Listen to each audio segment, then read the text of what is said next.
నమస్కారం. అద్దంకి న్యూస్ కి స్వాగతం. ఈరోజు ముఖ్యాంశాలు. దేశానికి అన్నం పెట్టే రైతులకు కూటమి ప్రభుత్వం మొదటి ప్రాధాన్యత ఇస్తుందన్న విద్యుత్ శాఖ మంత్రి గొట్టిపాటి రవికుమార్. జాతీయ రైతు దినోత్సవాన్ని పురస్కరించుకొని శుభాకాంక్షలు తెలిపిన మంత్రి. వివిధ రాజకీయ పార్టీలతో ఎన్నికల రిటర్నింగ్ అధికారి విజయ జ్యోతి కుమారి సమావేశం.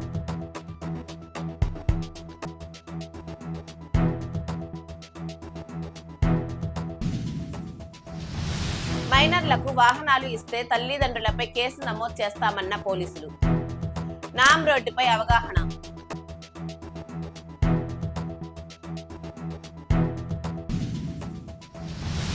దేశానికి అన్నం పెట్టే రైతులకు కూటమి ప్రభుత్వం మొదటి ప్రాధాన్యత ఇస్తుందని విద్యుత్ శాఖ మంత్రి గొట్టిపాటి రవికుమార్ తెలిపారు. మంగళవారం జాతీయ రైతు దినోత్సవాన్ని పురస్కరించుకొని మంత్రి ఒక ప్రకటన విడుదల చేశారు.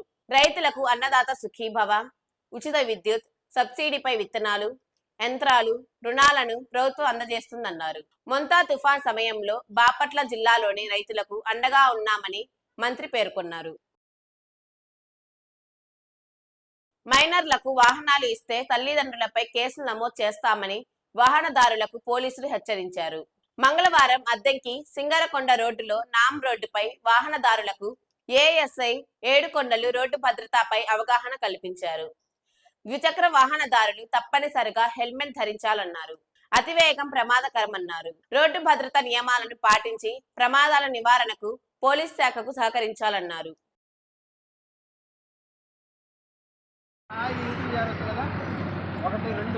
మూడోది వచ్చేసి ఇంట్లో చిన్నపిల్లలు చూడండి, చిన్నపిల్లల బండి వద్దు దయవచ్చి. అందరూ చాలా మంది పిల్లలు నడుపుతున్నారు. పిల్లలకు బండి వద్దు ఇచ్చారంటే తల్లిదండ్రుల మీద కేసులు కడతారు. అది జరిగితే మరి సైకిల్ ఇచ్చారు కదా, సైకిల్ స్పీడ్ వెహికల్ కాదు కదా. సైకిల్ చెప్పేది ఓకే, నీ క్వశ్చన్ బాగుంది, నేను చెప్తా ఉండు. సైకిల్ నువ్వు తొక్కినంత పోయిద్ది, ఇది అట్ట కాదు, నువ్వు తిప్పినంత పోయిద్ది. జాగ్రత్తగా హెల్మెట్ సంపాదించండి, అందరూ పెట్టాలి. పెట్టకపోతే ముందు హెల్మెట్లు వస్తాయండి, రాకపోతే ఫైన్లు, రోడ్ల మీద బండ్లు సీజ్ చేసేస్తారు. జిల్లా రైతాంగానికి సాగునీటి సరఫరా, కాలువల నిర్వహణపై పల్నాడు కలెక్టరేట్ లో సాగునీటి సలహా మండలి సమావేశం మంగళవారం జరిగింది. జిల్లా ఇన్ఛార్జ్ మంత్రి గొట్టిపాటి హాజరై సాగునీటి లభ్యత, విడుదలపై అధికారులతో సమీక్షించారు. చివరి ఆయకట్టు వరకు నీరు అందేలా చర్యలు తీసుకోవాలని అధికారులను ఆదేశించారు. ఎమ్మెల్యేలు చదలవాడ, జూలకంటి, భాష్యం, ఎమ్మెల్సీ రాజశేఖర్, జీవి తమ నియోజకవర్గాల్లోని సమస్యలను మంత్రి దృష్టికి తీసుకెళ్లారు. సో అదే ఇప్పుడు ఈసారి మ్యాప్ పెట్టుకొని ఇద్దరు డిపార్ట్మెంట్ మాట్లాడాలి.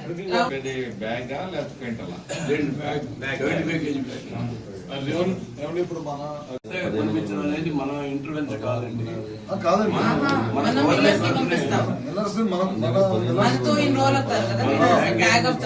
సీఎంఆర్ కింద మన గవర్నమెంట్ యాక్టివ్ పనిచేస్తుంది.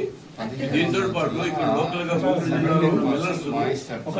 బ్యాంక్ గ్యారెంటీస్ ఇవ్వకపోతే ఈచ్ కూడా నుంచి ఒక పెద్ద మిల్లు తీసుకొచ్చి మన గుంటూరు డిస్ట్రిక్ట్ ఎఫిషియెంట్ గా బాగా పనిచేస్తారు. పట్టాభి అగ్రో ఫుడ్స్ అని చెప్పి చాలా పెద్ద కంపెనీ అండి. పెద్ద కంపెనీ లలిత అండ్ అది ఆపోజిట్ ఉంటాయి మిల్లు, పెద్ద మిల్లు అండి. వాళ్ళు ఎంటర్ అయిన తర్వాత డైలీ 20 to 30 ట్రక్స్ పోతున్నాయండి, ఈచ్ 30 టన్స్. దానివల్ల రేట్ పెరిగింది, అక్కడ రేట్ పెరిగింది. ఎంత పెరిగింది? 150 పెరిగింది. లేదా అది 1450 ఉండేది నా గుంటూరు జిల్లా వరకు. ఇక్కడంటే క్వాలిటీ వాల్యూ వస్తాయి, అక్కడికి ఇక్కడ క్వాలిటీ మీద డిఫరెన్స్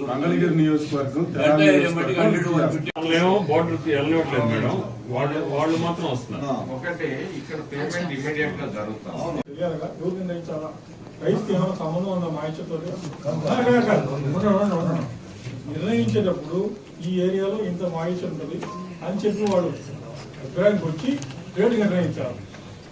మాయిచర్ కంటెంట్ ఇంతే ఉండాలి అంటే నిర్ణయించినప్పుడు వాస్తవ పరిస్థితులు అన్ని తీసుకుని వాడు నిర్ణయించింది అలాంటి ఎక్కువ వస్తుంది.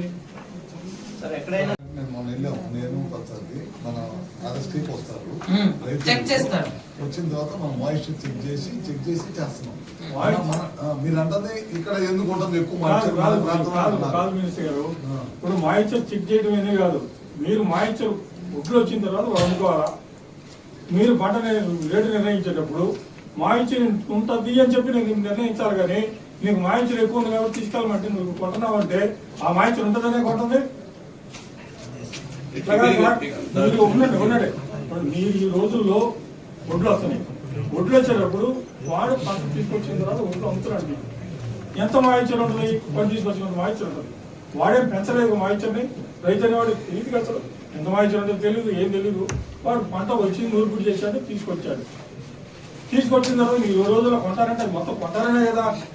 మీరు నిర్ణయించేటప్పుడు మాయిశ్చర్ మొత్తాన్ని కన్సిడరేషన్లో తీసుకోకుండా ఇంతే మాయిశ్చర్ ఉండాలంటే వాడు ఎండబెట్టుకోవాలా, కూలీ వేసుకోవాలా, ఇవన్నీ చేసి మీ దగ్గర బాగా తీసుకొచ్చే పొడి కొట్టు తీసుకొచ్చి మీకు కొట్టాలి. ఇది కరెక్ట్ కాదు. ఇది దించట్లేదు, మైసూర్ మీద గొడవ ఉంటే వెంటనే రెస్పాండ్ అవుతున్నాం సార్. ఎక్కడైనా అండ్ ఎక్కడ కూడా మనకి రైతుల నుంచి ఇబ్బందిగా ఉంది, మనకి రేట్ లేదు, కంప్లైంట్ రాలేదు ఇప్పటివరకు. మిల్లర్స్ నుంచి కూడా ఎక్కడ వాళ్ళు పట్టాభి వాళ్ళు కూడా వచ్చారు, వాళ్ళకి కూడా ఎక్సెస్ ఇవ్వడానికి సిద్ధంగా ఉన్నాం. 2 ఇష్యూస్ తీసుకోండి మేడం. ఒకటి తెలంగాణ నుంచి అది నాకు నేను చెప్తాను. ఈ మిల్లర్స్ ఉంటాడు, రైతుకు రావాల్సిన రేటు ఎక్కడైనా మోసం జరిగితే దాని మీద సీరియస్ గా గవర్నమెంట్ రెడీ ఉంది. ఇంకోటి మనకి బయట నుంచి పంట వచ్చినప్పుడు పోయినసారి నేను పల్నాడు వచ్చినప్పుడు మన వాళ్ళు చెప్తే నేను మినిస్టర్ గారు కూడా చెప్పాను, ఇట్లా బయట నుంచి వస్తుందంట, పంట విపరీతంగా వస్తుందంటే దాని మీద జాగ్రత్త చూడండి. ఎందుకంటే మన పంట కొనడానికి మన పంట కొని మనం అవన్నీ తీసుకొచ్చి ఇక్కడ మనం పోయలేం. ఎందుకంటే వాళ్ళు విపరీతంగా ఇంక్రీజ్ చేశారు ప్యాడీ.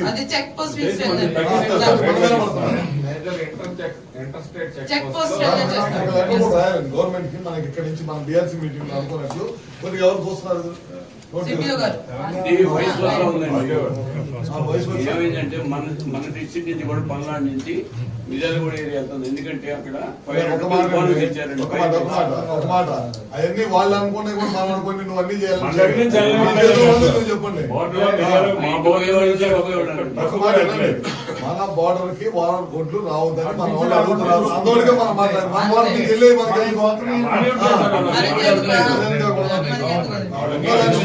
గృహ విద్యుత్ వినియోగదారులకు 50% రాయితీతో ప్రభుత్వం అదనపు లోడును క్రమబద్ధీకరించేందుకు గడువు పొడిగించినట్లు అద్దంకి విద్యుత్ శాఖ ఈఈ ఎన్ మస్తాన్ రావు మంగళవారం తెలిపారు.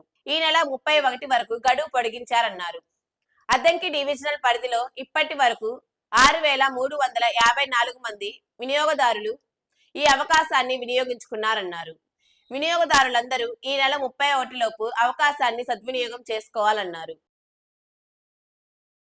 అద్దంకి మండలం కొటికలపూడి పునరావాస కాలనీ వేణుగోపాలపురంలోని వేణుగోపాల స్వామి, ఆంజనేయ స్వామి, పోలేరమ్మ, గంగమ్మ దేవాలయాల ప్రహరీ గోడ నిర్మాణానికి 1.39 కోట్ల నిధులు మంజూరైనట్లు ఇరిగేషన్ ఈఈ వెంకటేశ్వర్లు తెలిపారు. ఎస్సీ కాలనీలోని అంకమ్మ తల్లి ఆలయ నిర్మాణానికి 47 లక్షల నిధులు మంజూరైనట్లు ఆయన వెల్లడించారు. త్వరలో పనులు నిర్వహిస్తామన్నారు.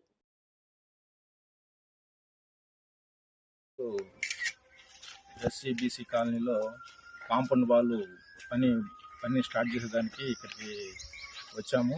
అదేవిధంగా ఆల్రెడీ గౌరవ మంత్రివర్యులు గారు ఈ యొక్క విలేజ్ R&R కాలనీకి సంబంధించిన కాంపౌండ్ వాళ్ళు సుమారు 1,39,00,000తో శాంక్షన్ చేశారు. అది ఆంజనేయ స్వామి గుడి, ఆ గుడి, వేణుగోపాల స్వామి గుడి రెండింటికి ఒక కాంపౌండ్ వాళ్ళు, అదేవిధంగా పోలేరమ్మ గుడి, గంగమ్మ గుడికి ఒక కాంపౌండ్ వాళ్ళని శాంక్షన్ చేశారు. అవి టెండర్లు కూడా అయిపోయినాయి, ఏజెన్సీని కూడా ఫిక్స్ చేశాము. వాళ్ళు ఈరోజు దాన్ని దాదాపు 10 రోజుల కిందటనే స్టార్ట్ చేశారు. ఇప్పుడు ఆ కాంపౌండ్ వాళ్ళని స్టార్ట్ చేసేదానికి ఈ రోజు వచ్చి మార్కింగ్ ఇచ్చాము. అద్దంకి తహసీల్దార్ కార్యాలయంలో మంగళవారం ఎన్నికల రిటర్నింగ్ అధికారి విజయ జ్యోతి కుమారి రాజకీయ పార్టీల ప్రతినిధులతో సమావేశం నిర్వహించారు. నియోజకవర్గంలో పెరిగిన ఓటర్లకు అనుగుణంగా పోలింగ్ బూత్ల ఏర్పాటు, సౌకర్యాలు, నూతన ఓటర్ల జాబితాపై రాజకీయ పార్టీల ప్రతినిధులతో చర్చించారు. మన సంబంధం లేని ఎంట్రీస్ కూడా ఉండొచ్చు. వాటన్నిటిని మనం ఐడెంటిఫై చేసి వాటన్నిటిని రిమూవ్ చేసుకోవాల్సి. Applications received under this exercise shall be disposed of and necessary corrections carried out in year 1 by 10th జనవరి 10వ తారీఖు లోపల, జనవరి 10 లోపల మనము ఫామ్ 8 ఎందుకు ఇస్తామంటే మనం ఏదైనా అడ్రస్ చేంజ్లు వాటికి అటు ఇటు అద్దంకి మండలం సింగరకొండ ప్రసన్నాంజనేయ స్వామికి మంగళవారం సందర్భంగా భక్తులు విశేష పూజలు చేశారు. మహిళలు పొంగళ్లు పొంగించి స్వామి వారిని దర్శించుకొని మొక్కులు తీర్చుకున్నారు. వాహనదారులు తమ వాహనాలకు పూజలు చేయించారు. మహిళలు, పురుషులు సంప్రదాయ దుస్తుల్లో స్వామి వారిని దర్శించుకొని అర్చనలు, అభిషేకాలు చేయించారు.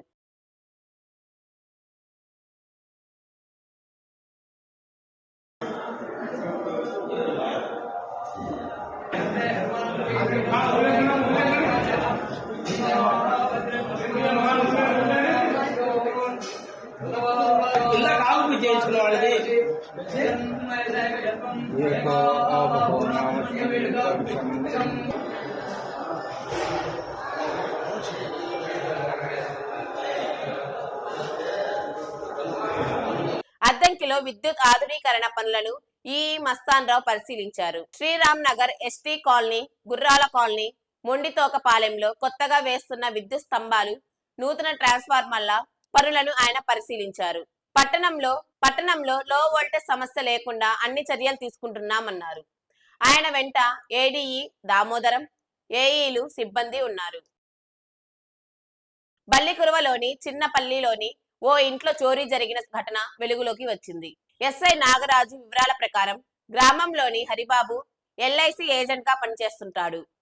కాగా ఆయన సోమవారం ఇంటికి వచ్చి చూడగా దొంగతనం జరిగినట్లు గుర్తించాడు. వెంటనే పోలీసులకు సమాచారం అందించగా వారు కేసు నమోదు చేసి దర్యాప్తు చేపట్టారు. వెండి, బంగారం, నగదు అపహరణకు గురైనట్లుగా చెప్పారు. అద్దంకి మండలం కుంకుపాడులో ఇటీవల చోరీ జరిగింది. గ్రామానికి చెందిన సన్నపురెడ్డి రమాదేవి ఈ నెల 13న టంగుటూరు వెళ్లి సాయంత్రం ఇంటికి తిరిగి వచ్చారు. మరుసటి రోజు సాయంత్రం బీరువాను పరిశీలించగా తాళం సరిగ్గా లేకపోవడాన్ని గమనించారు. లోపల ఉండాల్సిన నెక్లెస్, 3 పేటల గొలుసు కనిపించడం లేదని బాధితురాలు రమాదేవి వాపోయింది. ఆమె ఫిర్యాదు మేరకు అద్దంకి సిఐ సుబ్బరాజు కేసు నమోదు చేసి దర్యాప్తు చేస్తున్నట్లు తెలిపారు. అద్దంకి న్యూస్ సమాప్తం. తిరిగి రేపటి న్యూస్ కలుద్దాం. అంతవరకు సెలవు. నమస్కారం.